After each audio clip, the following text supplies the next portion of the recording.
You wake up one morning and find yourself overwhelmed with so many good ideas. You feel like you're shotgunning rather than having the confidence that your pipeline is full of the right ideas that will have near and long-term impact. So how do you prioritize your ideas? I'll be right back. This is the Killer Innovations Podcast with Phil McKinney. Keep in mind that the information and opinions expressed in this podcast are Phil's, and Phil's alone, and they don't necessarily reflect those of his past, current, or future employers. Now, here's Phil McKinney. One of the toughest tasks is to prioritize your ideas. Many times, you will have more ideas than you can ever possibly execute. And the key here is finding out which are the right ones to work on.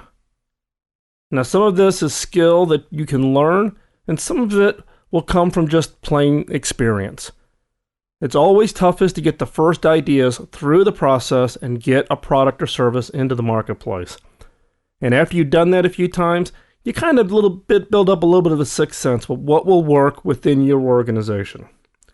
But the key here is that you need a starting point. You need a framework to prioritize the ideas that you have now and to give yourself more confidence that you have the right level of risk spread across your ideas. And that all your risk is not in the near term, nor are you betting on the fact that your ideas that are going to be products or services 3 years from now are going to be the best ideas. So what is this framework? I'm going to give you a simple framework that I use. I use it as kind of a first filter when I'm looking at ideas in order to at least make sure that I've got good coverage across a wide range of risk profiles that we use. So, first off, rank your ideas based on the 5 key questions. Now, if you're a regular listener of the podcast, you know the 5 key questions. However, if you're new to the podcast, I'm going to run through them really quick. The key rule for the 5 key questions is that you must be able to answer yes to the first 3. So the first question is does this idea fundamentally change the customer experience or the customer expectation? The second question is, does this idea fundamentally change the competitive landscape? The third question is does this fundamentally change the economics of the industry? Now, any idea must be able to answer yes to any one of those first 3. The last 2, you must be able to answer yes to both of them. The first one is do you have a contribution to make? Do you have something that is going to create a barrier that a competitor is not going to be able to duplicate in the form of patents or IP, unique channel experience, control of certain distribution channels? Something. What is the contribution? You have to have something. And the second question is will this idea generate sufficient margin? Key if you're in a for-profit business. So first off, rank each of your ideas based on these 5 key questions. For each of these questions, assign a score from 1 to 5, 5 being the highest. Now be careful here. Don't rank them against each other. Otherwise, you're only going to get the best idea from that session, not the best idea overall. So rank them against what you classify as a perfect idea. If you have an example of one in your organization, you can use that, but be a little careful because otherwise all the ideas start to look like that one idea that was widely successful. Rank them not against each other, but against the perfect idea, and then total the scores. Now, some teams will apply a weighting to each of those questions to basically raise or lower the impact of each question. You may be willing to lower the impact of the margin question early in the process just because you don't know what that margin number is going to be. Now, this is not a perfect rating system, but it kind of gives you a rough leveling of the ideas that are far superior and the ones that maybe aren't as great of ideas. Now, the second step, for each idea, assign an estimate of when the idea could be introduced to the market. Now, timelines differ by industry, but create timeline buckets that make sense for you. So, for example, in my case, I have a bucket that's 1 to 2 years, 3 to 5 years, or greater than 5 years. History for me says that I shouldn't have more than 3 buckets. Otherwise, you're getting down to a granularity that you really don't have a good handle on, because this is the best guess of when you can translate an idea into a commercial product. So create whatever timeline buckets make sense for you. In my case, 1 to 2 years, 3 to 5, or greater than 5 years. And if an idea is on the border where you're not quite sure if it's going to be 2 years or 3 years, round up. History again has told me that we all tend to overestimate how fast a new idea can be introduced to the market. We'll always say 2 years. In reality, it's always 3 years. This is one of the reasons why venture capitalists will take any project estimate from a management team and double it. Third, rank order based on the score within each timeline bucket. So you've taken your ideas, you've assigned them to a timeline bucket, you have a score for each of those based on the best idea out there. Now you're going to rank order it. So what are the best sets of ideas in the bucket for 1 to 2 years? What are the best ideas in the 3 to 5 years? And what are the best ideas in plus 5 years? This will force you to look at each bucket as a standalone. Why? Because you tend to rank a higher score to ideas that are more near term. Why? Because you have more confidence. You have more confidence that you can translate that idea into a product or to a service. So if you look just historically at these ideas and you've got them in the buckets, you'll tend to find that you'll have the higher scores in the 1 to 2, the higher score, medium scores in 3 to 5, and maybe lower scores in plus 5 years. And that's just dealing with the unknown. Okay? So by taking your ideas and putting them in each of the 3 buckets and looking at each of your 3 timeline buckets as standalone, you're now categorizing risk and looking at the best ideas in a risk profile, in this case, time. So it's not critical that you get the timing perfect. Now you need to apply some criteria that works for your industry, and then you need to be consistent in applying that criteria for all the ideas that you're working on. Fourth, once you have your ideas in their buckets, then review and ensure that all the ideas are along some form of trend vector that's applicable to your industry. What are the key trends you're seeing? What are the weak signals that you're emerging for your market?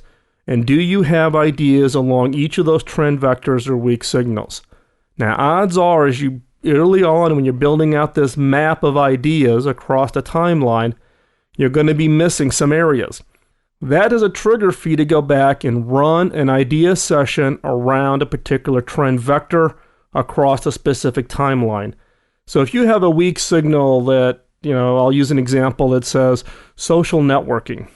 Now you need to be able to, across that social networking trend, have ideas that are high quality in that 1 to 2 years, high quality ideas that are in the 3 to 5 years, and high quality ideas that are better than 5 years. Now they don't need to be exactly on the trend line because you can't predict where things are going to be in 5 years, but you at least need to have a path and a broad enough scope in order to have a pipeline of ideas across major trends for your industry over a longer time frame than you traditionally will use for our planning purposes. The other is make sure that your ideas are aligned with your capabilities and contributions. Do you have long-range R&D going on? Do you have IP that is being developed that could give you a sustained differentiation? If so, great. If not, then start the R side of your process. Now, if you're a smaller company and you don't have, per se, quote, a research side of your organization, then go find universities, go find inventors who are working in this area that are longer range out and work with them, partner with them. You don't have to give them a whole lot. Give them some time, give them your feedback on their ideas, participate with them, but you've got to find a way to look at those contributions where you could possibly get sustained differentiation either within your organization or outside your 4 walls. Also, make sure you identify opportunities or needs around these ideas, such as in ecosystems, technology, supply chains. Success never comes from just one idea. It takes a value chain to create value. So you need to innovate the entire value chain around your idea. It's not just about the idea. It's about the value that gets created. Now, real quick, we've gone through the process. First, rank them based on the 5 key questions. For each idea, estimate when the idea was going to be introduced. Rank order your ideas based on each one of their timeline buckets, and then go back and validate that the ideas that you have in those buckets follow some form of trend line based on the trends that you're seeing in your industry or trends that you think are going to have significant impact to your business. Now, once you've got this all laid out in a document, you basically have your innovation pipeline that spreads the risk over high confidence in the near term, somewhat comfort in midterm, high risk in the long term. You want to make sure that not all of your ideas are in the long term. At the same time, you want to make sure that not all of your ideas are in the near term. You know you have a good pipeline if you have an equal number set of ideas in each of the 3 buckets. But now that you have your pipeline, go. Don't wait. Don't hesitate. Do not pass go. Don't delay. Execute. The pipeline document that you've just created is a living document. You need to reevaluate the list and be willing to stop programs that are no longer viable, such as there's changing trends or new trends emerge in your industry. Be willing to add new ideas that are better than the ones you already have. It's not a first in, stays in process, meaning the first idea on the list, once you start it, it stays. It must be best one in, stays in, meaning you constantly are reshuffling your ideas and the best ones stay in the process and they're the ones you execute. Now here, be careful here. Don't confuse an innovation pipeline for innovation. Innovation is the realization of an idea, and a killer innovation is the realization of an idea that is significant and highly profitable departure from current products and services that would be difficult to duplicate. So fill your pipeline with killer ideas that will lead you to create killer innovations.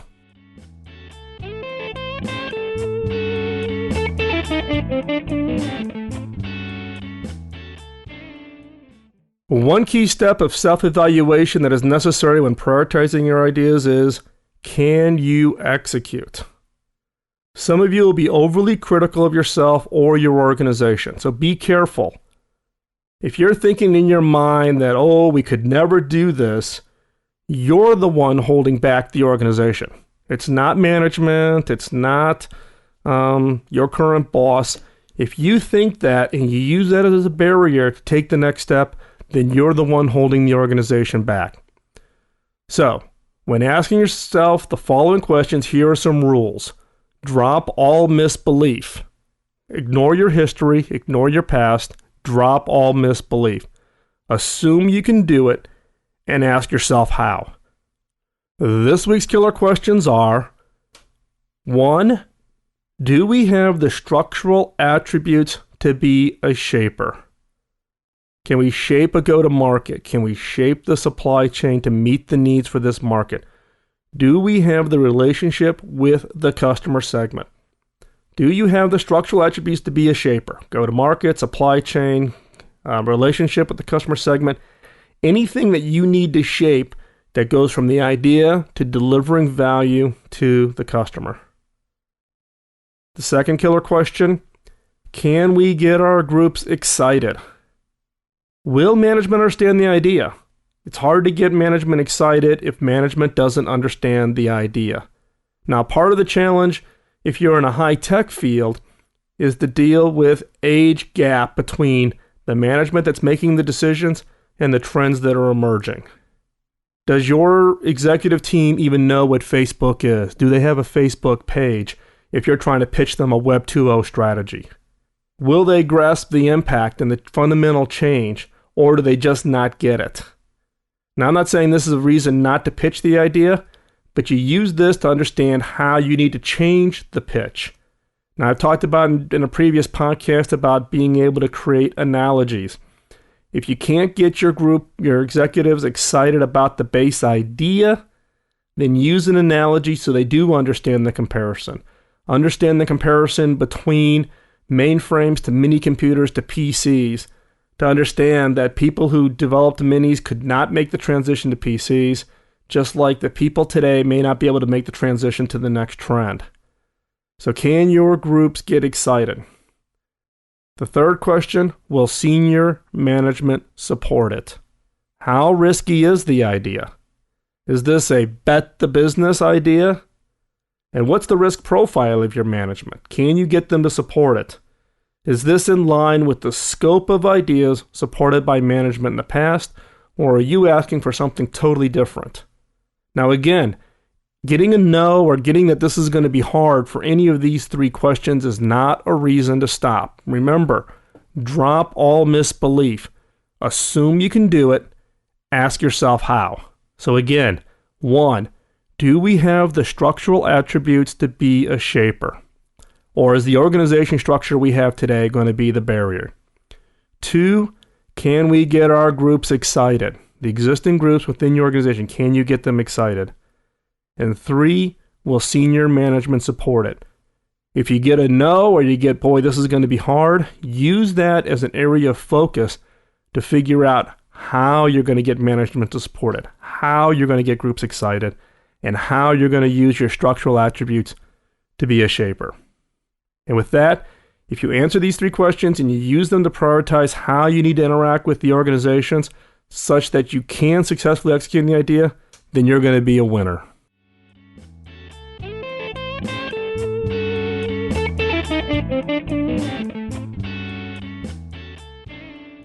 Over the course of these podcasts, I've shared with you a number of methods, tools, and tricks that I've developed and use. Your emails and how you've applied them and the results you've gotten have been both exciting and extremely rewarding. However, I'm the first to admit that they need to be tried, tested, and validated in your environment and situation. It's never a one-size-fits-all. Franklin Roosevelt probably said it best. It is common sense to take a method and try it. If it fails, admit it frankly and try another. But above all, try something.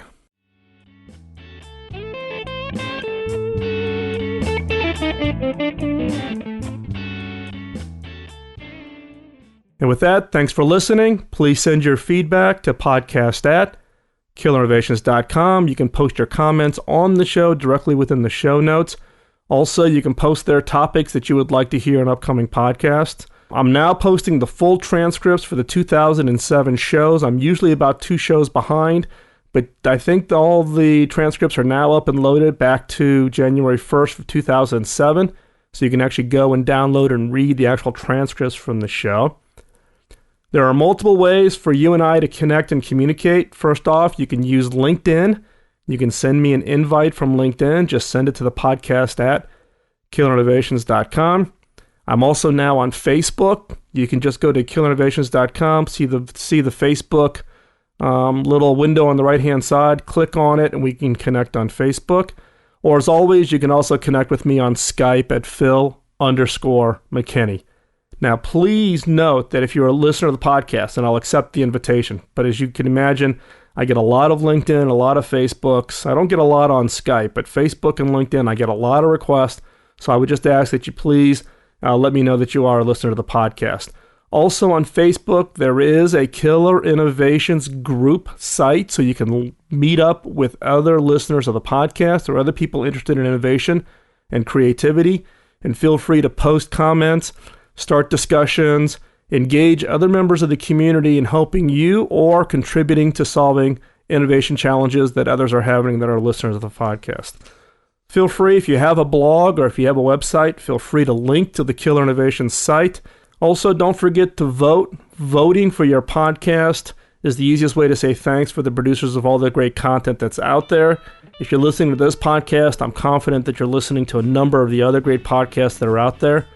So go out to Podcast Alley, go out to dig.com, or you can go to the Killer Innovations site, and both of the buttons for Podcast Alley and Dig are available, and you can vote. And with that, thanks for listening. We'll talk to you real soon. Bye-bye.